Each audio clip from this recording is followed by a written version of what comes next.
بسم اللہ الرحمن الرحیم. السلام علیکم اسٹوڈنٹس. آج کا جو ہمارا ٹاپک ہے وہ اس میں ڈفرینٹ چیزیں ہم ڈسکس کریں گے. ٹھیک ہے.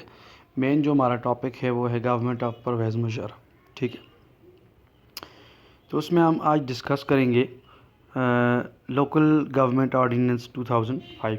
دا local and the district government completed its tenure in June 2005. تو یہ جو لوکل یا ڈسٹرکٹ گورنمنٹ جو تھی، ٹھیک ہے، ان کا جو ٹینیور تھا وہ جون 2005 میں ختم ہو گیا تھا. ٹھیک ہے. ٹینیور اپنا کمپلیٹ کر چکے تھے، اپنا جو ٹائم تھا ان کا وہ ختم کر چکے تھے. Before holding new local government elections its rules were amended in consultation with provincial assemblies. تو پروونشل اسمبلی کے ساتھ مل کر یہ ان کے پھر رولز میں امینڈمنٹ کی گئی، چینجز کی گئیں. A new local government ordinance 2005 was promulgated. ایک نیا جو آرڈیننس ہے اس کی تشکیل دی گئی. The member of union councils and the number of councillors were reduced from 21 to 13. تو یونین کونسل اور جو کونسلرز کے جو تعداد تھی، ٹھیک ہے، اس کو 21 سے کم کر کے 13 کر دیا گیا. اتنے ممبرز ہونے تھے. ٹھیک ہے. پہلے کیا ہوتا تھا، جس وقت جب تک امینڈمنٹ نہیں ہوئی تھی تب تک 21 ممبرز ہوتے تھے یونین کونسل یا کونسلرز. اس کے علاوہ پھر کیا ہوا کہ جب امینڈمنٹ ہو گئی تو یہ ریڈیوس ہو کے 13 رہ گئی. ٹھیک ہے. پھر اس کے بعد referendum 2002. On April 30, 2002 the election commission announced to hold a referendum on the question of electing the chief executive General Pervez Musharraf as a president of Pakistan for 5 years. تو جنرل جو ریفرینڈم کی اگر بات کریں تو 2002 میں جو 30 April کو الیکشن کمیشن نے ایک کیا کیا کہ جو ریفرینڈم کی بات ڈسکس کی، تو اس میں یہ تھا کہ جنرل پرویز مشرف کے متعلق یہ چیز تھی کہ ان کو 5 سال کے لیے چیف ایگزیکٹو بنایا جائے یا نہیں. دا opposition filed an appeal against the holding of referendum in the supreme court. Opposition جو تھی انہوں نے کیا کیا، جو اپوزٹ پارٹی ہوتی ہے، ٹھیک ہے، اپوزیشن اس کو کہتے ہیں. تو اپوزیشن نے کیا کیا کہ اس کے اگینسٹ، اس ریفرینڈم کے اگینسٹ کہ یہ ریفرینڈم نہیں ہونا چاہیے، اس کے اگینسٹ کیا کیا، سپریم کورٹ میں ایک اپیل فائل کر دی. ٹھیک ہے. ایک اپلیکیشن دائر کر دی. However, the 9-member bench of the Supreme Court rejected the appeal. تو 9 ممبر جو بینچ، سپریم کورٹ کا جو بینچ تھا جو 9 لوگوں پہ مشتمل ہوتا، ٹھیک ہے، تو اس نے کیا کیا کہ اس اپیل کو رد کر دیا. ٹھیک ہے. ریجیکٹ کر دیا مینس کہ ختم کر دیا. Consequently, on April 30, 2002 referendum was held. تو ریفرینڈم کروا دیا گیا.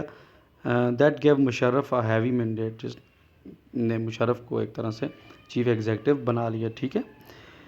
پھر اس کے بعد لیگل فریم ورک کی اگر ہم بات کریں 2002 کی، on August 21, 2002 chief executive Pervez Musharraf issued the legal framework. انہوں نے ایک لیگل فریم ورک آرڈر جاری کیا تھا. ٹھیک ہے. جس کو LFO بھی کہتے ہیں. According to which president would invite the nominee of the majority party in the national assembly to take charge as a prime minister. جس کے یہ جو لیگل فریم ورک تھا اس کے اکارڈنگلی کیا ہونا تھا کہ میجارٹی میں جو پارٹی ہے، پولیٹیکل پارٹی، چیف ایگزیکٹو کو یہ اختیار تھا کہ وہ میجارٹی پارٹی سے کوئی نامینیز بلائے. ٹھیک ہے. اور ان میں سے کسی کو چارج دیں ایز اے پرائم منسٹر. ٹھیک ہے. ان میں سے کوئی چارج لے لے prime minister. And the provincial governor would likewise invite the majority party. اس کے علاوہ پروونشل جو گورنر ہے وہ بھی میجارٹی پارٹی سے، پروونشل اسمبلی میں جو ہیں، ٹھیک ہے، فرام دا پروونشل گورنمنٹ، وہ اس کے لحاظ سے اپنی گورنمنٹ کے لحاظ سے یا پروونس کے لحاظ سے. دا LFO جو کہ لیگل فریم ورک ہے، ٹھیک ہے، LFO legal frame work empowers the president to amend the constitution such that the constitutional amendment cannot be challenged in any court of law. تو یہ کہا جاتا ہے کہ جو امینڈمنٹ جو چیف ایگزیکٹو یا پریزیڈنٹ جو امینڈمنٹ کرتا تھا اس کو کسی بھی کورٹ میں چیلنج نہیں کیا جا سکتا. ٹھیک ہے.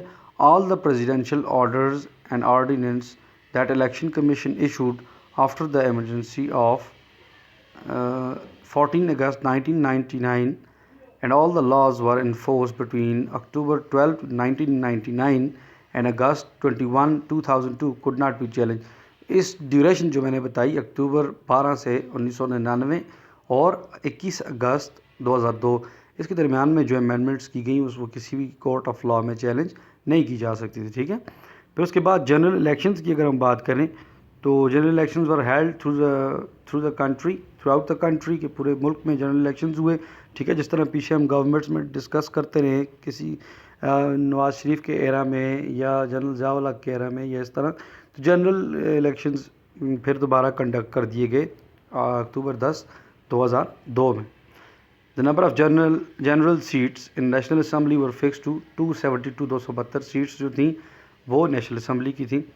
اچھا اس کے بعد یہ آپ چارٹ دیکھ سکتے ہیں اپنی اسکرین پہ جس میں سیٹس ہیں، کالم میں لکھا ہوا ہے فرسٹ رو آپ دیکھیں، ٹھیک ہے. تو اس میں سیٹس لکھا ہوا ہے نیشنل اسمبلی پنجاب سندھ کے پی بلوچستان. پھر فرسٹ کالم میں اگر آپ دیکھیں تو سیٹس کے نیچے جنرل، ویمن، مائنارٹیز اور پیچھے ٹوٹل لکھا ہوا ہے، ٹھیک ہے.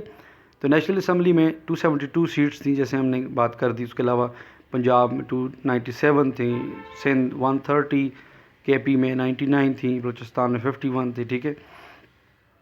اور اس کے علاوہ ویمن کی جو سیٹس تھیں اس میں 60 تھیں اور مائنارٹیز کی 10 سیٹس تھیں. جو ٹوٹل سیٹس تھیں 342، ٹھیک ہے. اسی طرح لائک وائز پنجاب کا لکھا ہوا ہے، ٹوٹل سیٹس بتائی ہوئی ہیں، سندھ کا ہے، کے پی کا ہے، بلوچستان کا ہے. With 72 seats, Pakistan Muslim League Q emerged as the party with the largest number of the seats in the National Assembly. ٹھیک ہے، سب سے زیادہ سیٹس لی گئی تھی مسلم لیگ کیو نے. It is also secured 130 seats in the Punjab Assembly. 130 seats جو تھیں وہ پنجاب اسمبلی میں بھی انہوں نے جیت لی تھی جو کہ 297 میں ہے، تو بڑی ایک تعداد ہے، ٹھیک ہے. تو یہ چیز تھی. اس کے بعد کیا ہوتا ہے کہ Pakistan Peoples Party was the second largest party with the Pakistan جو پیپل پارٹی ہے، ٹھیک ہے، پی پی پی جس کو کہتے ہیں. اس کے پاس 63 سیٹس تھی نیشنل اسمبلی میں. پھر اس کے بعد ایک اور پارٹی تھی ایم ایم اے جس کو متحدہ مجلس عمل کہتے ہیں، ٹھیک ہے. M M A secured 45 seats in the national assembly. انہوں نے 45 سیٹ سیکیور کی in the Punjab and Sindh. P M L Q, ٹھیک ہے. While in Khyber Pakhtunkhwa M A form government. تو اس وقت جو کہ کے پی میں انہوں نے زیادہ سیٹس لے لی تھی ایم ایم اے نے، تو یہاں پہ گورنمنٹ جو تھی وہ ایم ایم اے کی تھی. آج کے لیے ہمارا لیکچر اتنا ہی. اللہ حافظ.